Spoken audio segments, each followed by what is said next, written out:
Video کو like کر کے آگے شیئر ضرور کر دینا۔ مخدوم بہار علامہ شرف الدین یحییٰ منیر رحمت اللہ علیہ فرماتے ہیں اگر تیرے دل میں ذرہ برابر بھی تکبر ہے تو تیری عبادت قبول نہیں، تیرے سر کے اوپر بھی نہیں جا رہی تیری عبادت۔ اور پھر پوچھا گیا کہ تکبر کی پہچان، مکتوبات صدی 2 صدی چیک کر لیجئے گا۔ مخدوم بہار فرماتے ہیں تکبر کی نشانی یہ ہے کہ ساری دنیا سے اپنے آپ کو ذلیل سمجھے اور ایک بندے سے اپنے آپ کو بہتر سمجھے، تو مطلب ابھی بھی تیرے اندر تکبر موجود ہے۔ حتیٰ کہ یہاں تک فرمایا ایک مقام پر اگر جانوروں سے بھی اپنے آپ کو بہتر سمجھانا تو نے تو تیرے اندر ابھی بھی تکبر موجود ہے۔ اس کی وجہ یہ ہے کہ اپنے آپ کو تو جانوروں سے کیا بہتر سمجھ رہا ہے، کیونکہ جانور تو قیامت کے دن مٹی ہو جائیں گے، لیکن تجھے اللہ کی عدالت میں کھڑے رہنا ہوگا، تجھے اللہ کی عدالت میں جواب دینا ہوگا۔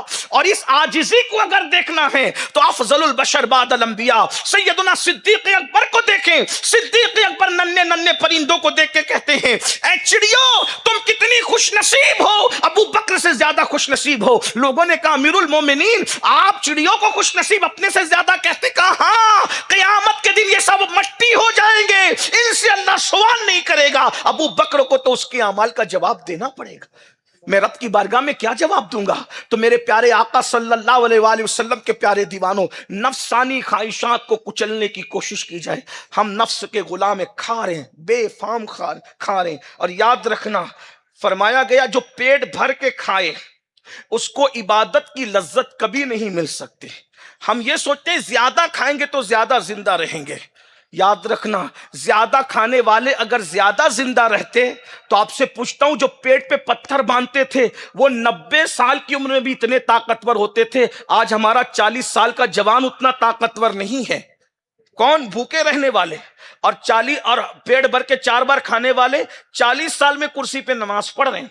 تو اگر کھانے کا زیادہ فائدہ ہے، 90 سال میں وہ قرآن بغیر چشمے کے پڑھتے تھے، یہاں 35 سال میں چشمہ لگ گیا۔ اگر کھانے کا زیادہ فائدہ ہے تو تم تو بریک فاسٹ بھی کر رہے ہو، ظہر میں بھی کھا رہے ہو، پھر اس کے بعد اسرانہ بھی ہے، اسرانے کی نئی اصطلاح لے کر۔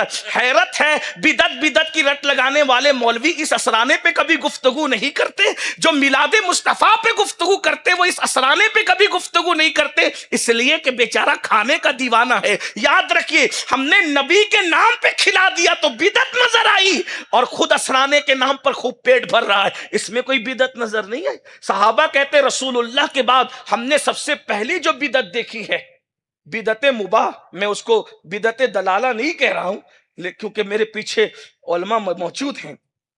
سب سے پہلی بدعت مباح جو ہم نے دیکھی وہ پیٹ بھر کے کھانا دیکھا، ورنہ رسول اللہ کے دور میں کوئی پیٹ بھر کے نہیں کھاتا تھا، بلکہ صحابہ کرام ایک مرتبہ امہات المومنین کے پاس آئے۔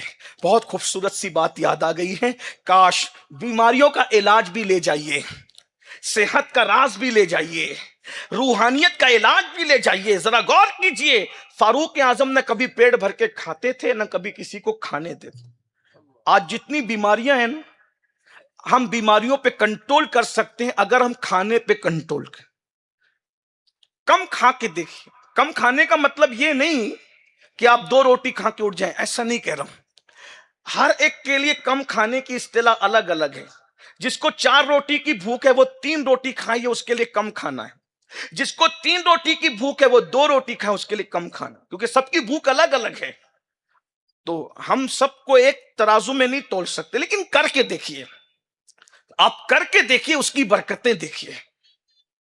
مولائے کائنات کرم اللہ وجہ الکریم فرماتے ہیں پیٹ بھر کھانے والے میں کبھی خیر نہیں آ سکتی۔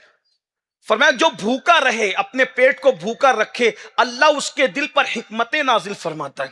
انوار البشارہ میں حضرت امام اہل سنت سیدی اعلیٰ حضرت علیہ رحمہ فرماتے ہیں حج کے ایام میں کم کھا کے دیکھو۔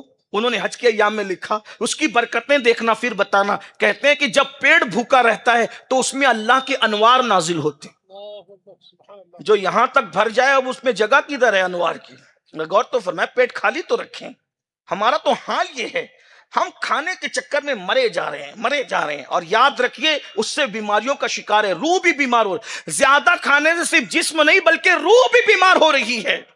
صوفیہ کے یہاں لوگ تصوف کا مطلب یہ سمجھتے کالی ٹوپی، ہری ٹوپی، پیلی ٹوپی، یہ جبہ، وہ کلر، یہ تسبیح۔ میرے بھائی تصوف کا پہلا زینہ 3 چیزیں ہیں: کم کھانا، کم بولنا، کم سونا۔ تینوں اپنی زندگی میں نہیں۔ میں اپنی بات بھی کر رہا ہوں، میں جب بھی خطاب کرتا ہوں تو پہلے اپنے آپ سے پھر آپ سے۔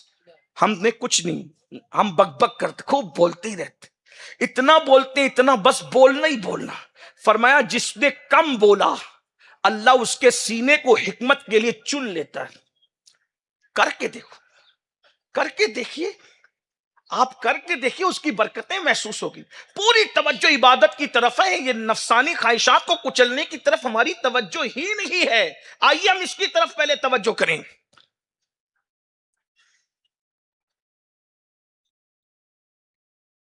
اللہ کے رسول صلی اللہ تعالی علیہ وآلہ وسلم کے دور میں کوئی پیٹ بھر کے کھانا نہیں کھاتا، بلکہ صحابہ کرام فاروق اعظم نے کے دور میں دیکھا کہ بھئی ابھی کشادگی و دولت، فاروق اعظم کے دور میں دولت بہت آ گئی تھی، اتنی دولت آ گئی تھی مسلمانوں کے پاس کہ یمن سے لے کر کے مدینہ منورہ تک لوگ زکوٰۃ لے کے چلتے تھے، کوئی غریب نظر نہیں آتا تھا جس کو زکوٰۃ دے سکے۔